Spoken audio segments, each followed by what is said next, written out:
Hi, I'm doing a vlog, just inspired to share where I am. Specifically today, I'm in the middle of cleaning and deboning, de-skinning some chicken thighs, but I just wanted to do this based on a podcast I'm listening to right now. Anyway, so today's been a hard day. I can't get focused. I don't feel very good. And it's one of these days where it's like really hard to keep focused on my goals. And I hate that the circumstances I've experienced are what's inhibiting me from utilizing this time. My friend was here. My child slept a long time. I could have gotten something done, and I didn't go to the gym today. But I'm stressed because we have had a mouse issue for a few weeks and I'm very afraid of mice. And last night, my husband and I stayed up late watching the case against Edna and Syed.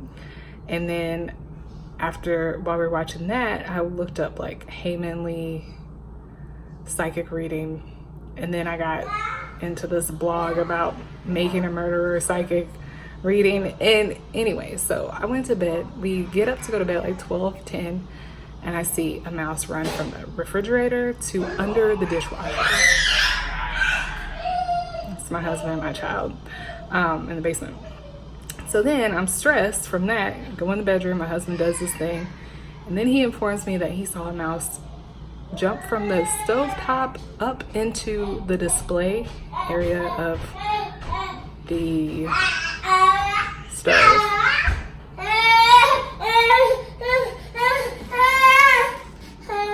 What are you doing? He was whining for you. He said, okay, I saw her. What you want from me? He wants you up here too. Well, that's not how that works. Anyway, so that was a really late night. Fortunately, my child let us sleep in like crazy. I didn't get up till almost 8 o'clock. I usually get up at 5. I usually wake up at 5 and maybe get up at 5:20. So I felt stressed today after that, like just kind of in a low grade anxiety because of like the possibility of a mouse running across my feet, and also the continual feeling in this house that I can't really rest. And I know I have a long time here. I've just started to feel comfortable with the house because we got new furniture from my husband's stepdad.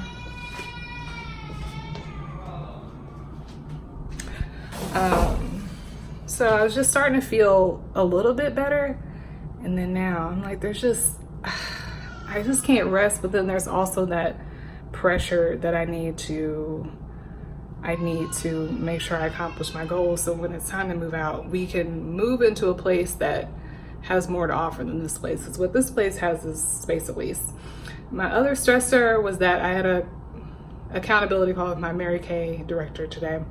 And it feels bad not to be doing well in Mary Kay. And I think the struggle for Mary Kay, like what I'm struggling with, is the reason I signed up. And I also realized it's also the same need that I have, which is to learn copywriting. Like I need to learn copy, except with Mary Kay, it's like in-person copy.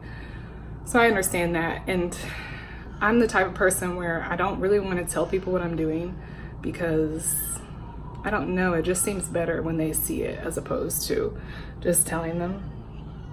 So I didn't really want to be like, oh, I spent 7 hours one day trying to create a podcast, like trying to get past the barriers I was having. And I know that she wants me to do better. She wants me to be successful, but it really is just like the lowest priority, because it's not, that's one specific thing. It's learning how to sell, which is important, but right now I'm trying to build a business in other ways that takes more work, that has more value to my life, because I truly don't plan on, like in 2 years, I don't see myself selling Mary Kay. So, but in 2 years, I see myself running a brand and writing more ebooks, and like Mary Kay's just not a part of the plan, so it's hard to develop in it as I've developed in the other areas of my entrepreneurship.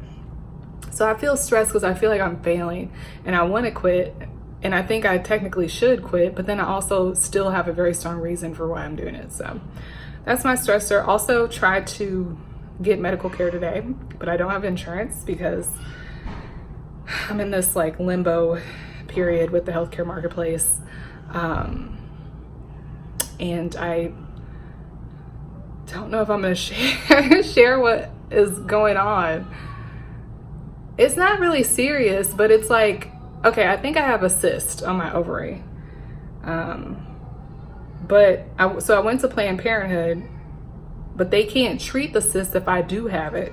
So I was really glad that they stopped me from letting them do their thing so that I wouldn't have to pay,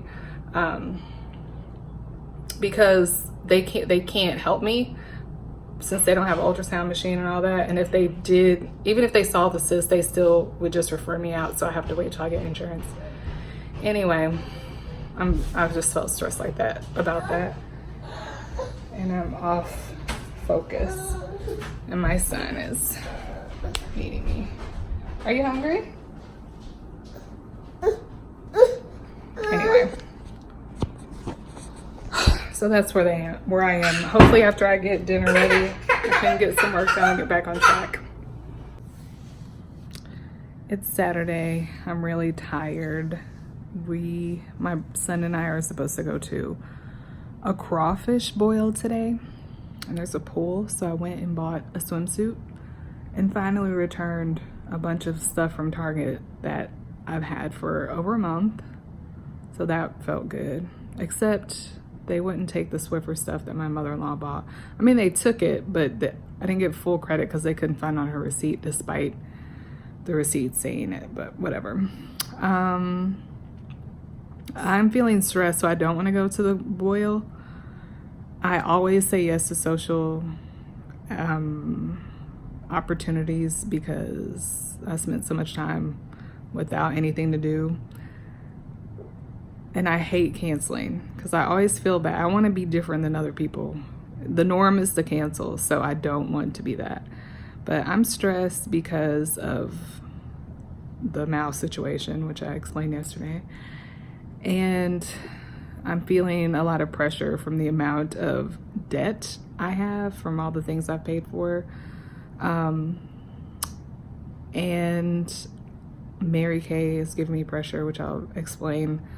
Also, my husband started working last month, like almost a month ago, and he started school this week. And I think he resents me for working. He's working and we still don't have any money. So I feel pressure. And I don't want to let this make me feel discouraged because it's a part of the journey, the part before we make money. So I'm doing what I'm supposed to be doing. I guess it just makes me feel like I'm not, because he has a negative emotion toward me. Of course, he's not going to say that, but I know I feel that that's what he feels, even though he doesn't know he feels that. Just the way some of the comments he's made. So it's like that should make me feel more focused, but it just, I think it just drains the excitement and the drive I have, or typically have, for this endeavor. So I feel bad and I can't focus because I'm just feeling like I'm being a joke and putting more stress on my family than I need to. But then if I tried to work, that would also be a problem, because we would still have to pay for childcare, and there's no win to this situation besides me accomplishing my goal. My mom was texting me today to see if I wanted her to take some of my Mary Kay inventory so that she could sell it for me, which is interesting because she could just be a consultant if she's going to do all that. But that makes me feel like I'm failing at Mary Kay, which I already feel like. Just because the fact that my mom is concerned and wants to pick up the slack, and I know that I need to do more advertising and all that. it's weighing on me. But what is encouraging is I listened to a podcast yesterday, Inspire Your Success. I can never remember people's names. But the episode was like how to build a 6-figure coaching business. And this person was working at Cisco making like $200,000 a year. And somebody planted a seed that he was wasting his time because he wasn't happy. And so he just decides to quit one day, but he gave them 6 weeks. So he quit. Even though he's making over $200,000 a year, he only had 3 months living expenses saved. So he was living off that, and then he racked up. He spent $35,000 on courses and coaching so that he could become a coach. $35,000. So by the time he started his business, he was at like a do or die. Like if he didn't make money that month, he wasn't going to be able to pay rent.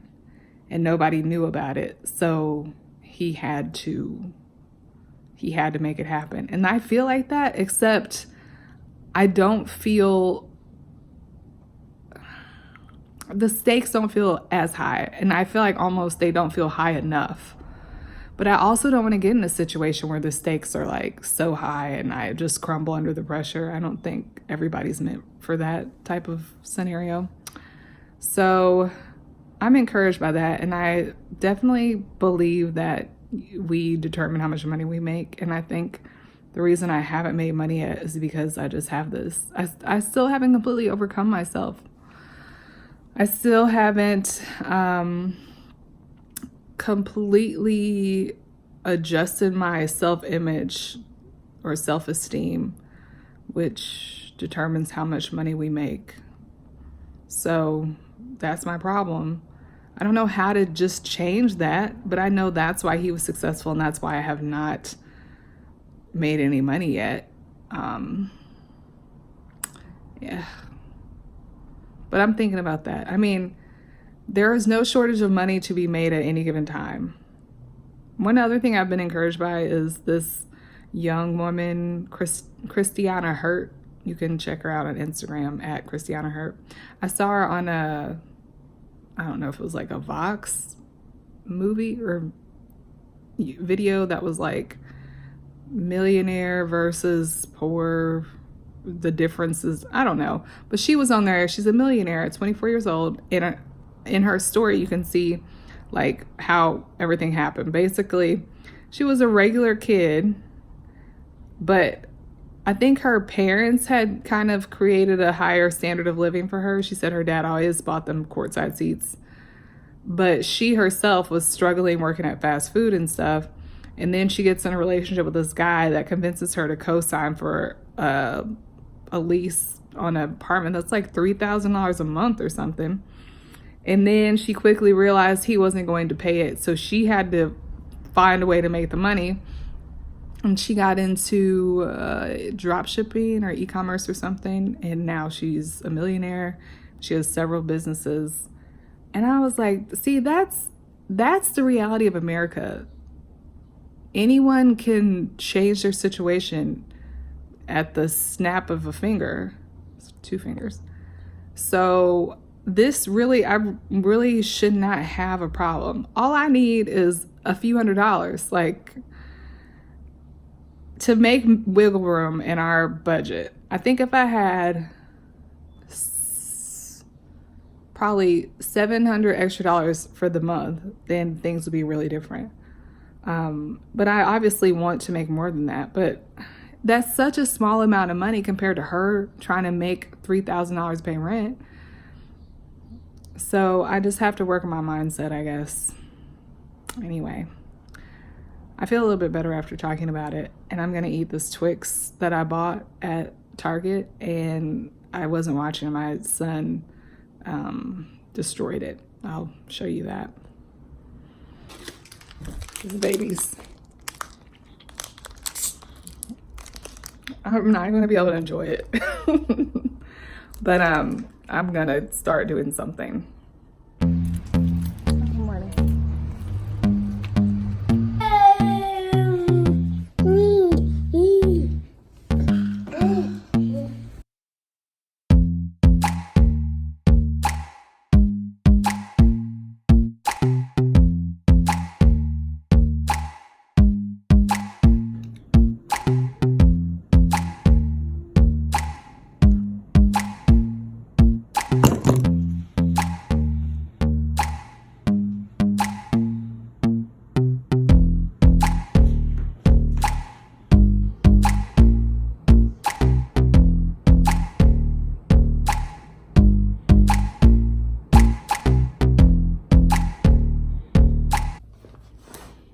night. It's Sunday, and we went to church this morning, and I spent the rest of the afternoon, the entire afternoon, cleaning, which I don't normally do because it's time consuming. I'm actually never really focused enough to clean, but I want my husband to be happy when he comes home from work, so we'll see if he acknowledges the work I've put in instead of working on my master plan. And my son needs to take a nap. But I wanted to get this done before my husband comes in. Anyway, so I went to the pool party yesterday, the crawfish boil, and I was very glad that I went. I really felt like I needed the break.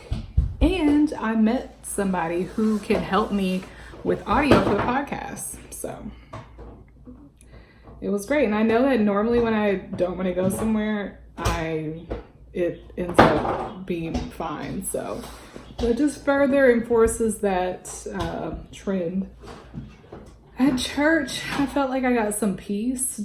I haven't been to church in a long time because my husband's been working like the last 3 weeks.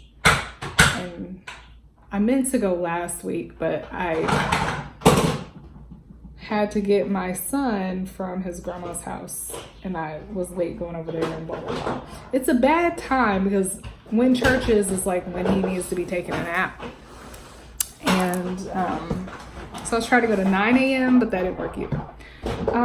But I had a couple of realizations or moments of clarity during church, which were, I guess, contributing to my clarity to clean this afternoon. So I feel like the stress and tension I have from time to time that I've been experiencing this week is a part of the process of self-actualizing. And it reminds me of when I was pregnant. There are times when, if you're pregnant, like you feel really bad, or maybe having Braxton Hicks or pelvic pain, but you just go through it. Like you do what you can to make it better, but it's not something that you're constantly fighting against because that's part of growing a baby, and that's what you want, right?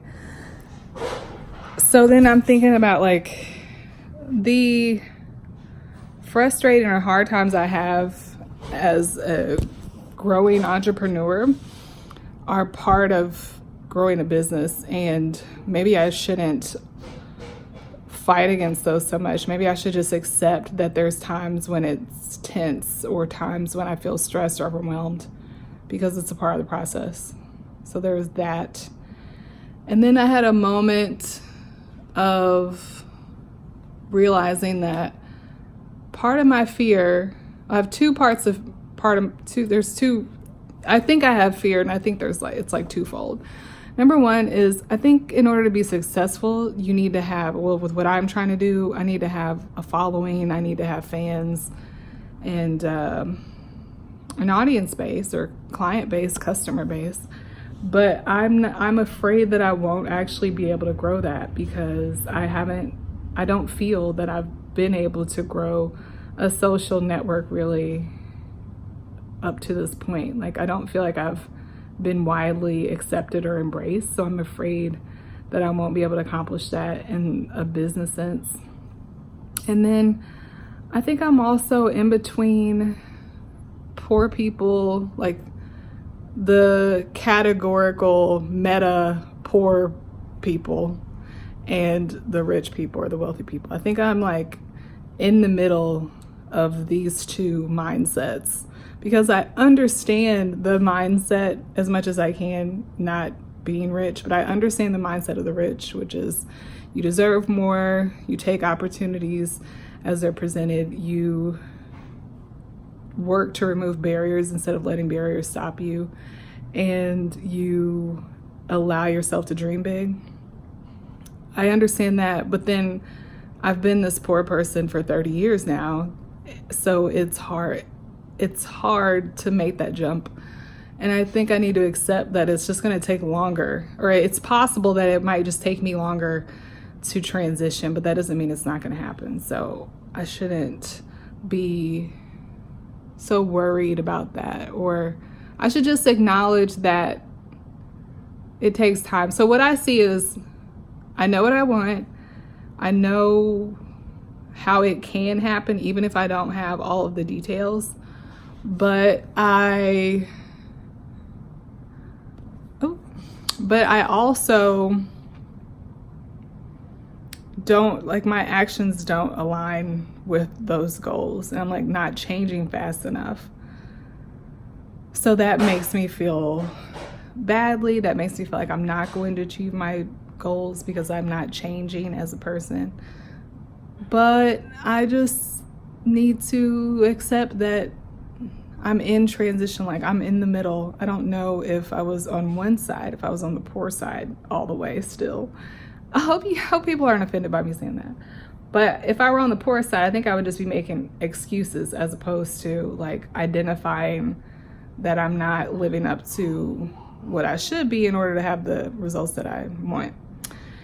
I also think that part of my stress this weekend is because I haven't gotten up at 5 a.m. the last 3 days, I think. I got up at 8 today. I was like, adequate sleep? What is this? And I think we got up at 7:45 or something yesterday. I don't know how my son's letting us sleep that long, but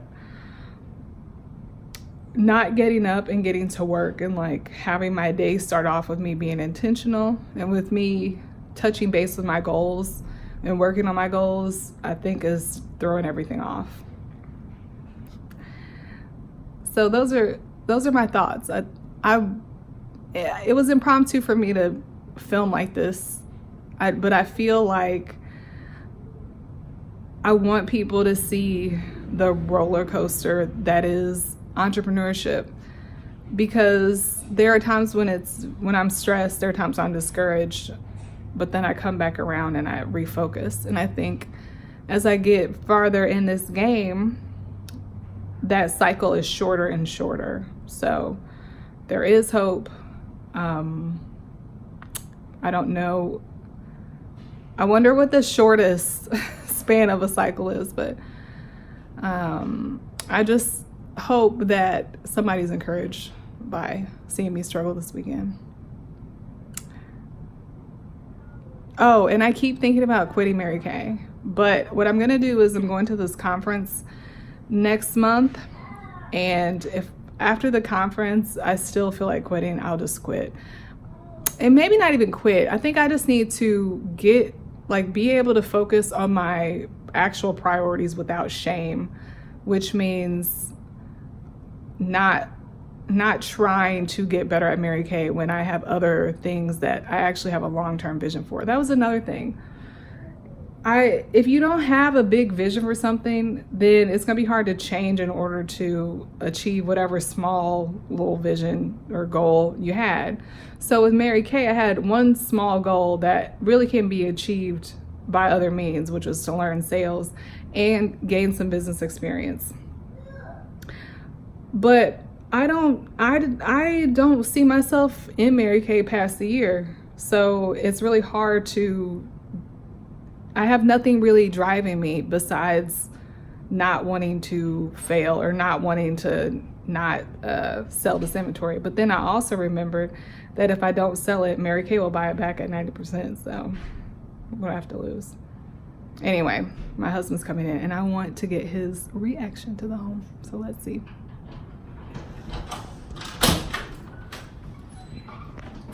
Hi. I was just filming.